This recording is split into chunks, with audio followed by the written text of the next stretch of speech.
এমন অনেকেই আছে যাদের পাকা টমেটো খেতে ভালো লাগে, আবার এমন অনেকেই আছে যাদের সবেদা খেতে ভালো লাগে। কিন্তু যদি একটা ফলেরই মধ্যে দুটো ফলের স্বাদ পাওয়া যায় তবে কেমন হবে? একদমই ঠিক শুনেছো। আজকে তোমাদের সামনে যেই ফলটা দেখাচ্ছি কিংবা যেই ফলের কথা বলছি সেই ফলের স্বাদটা কিন্তু দুটো স্বাদ মিলিয়ে। আর সেই ফলটা হচ্ছে জাপানের পার্সিমন ফল।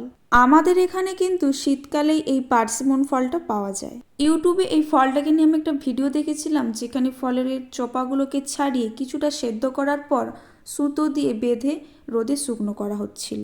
আমারও কিন্তু এটা করার ইচ্ছা ছিল, তবে শীতকালে একেই তাপমাত্রা কম, তার উপর আবহাওয়ার এরকম অবস্থা, তাই ওই আশাটাকে সম্পূর্ণ সরিয়ে দিয়ে আমি করেছিলাম পার্সিমন ফলের মিল্কশেকে দিয়েছিলাম পার্সিমন ফল, দুধ আর সামান্য আইসক্রিম। তবে কিন্তু হ্যাঁ, পার্সিমন ফলটা কিন্তু অত্যাধিক মিষ্টি ছিল। তোমরা কিন্তু এই ফলটা অবশ্যই একবার ট্রাই করতে পারো।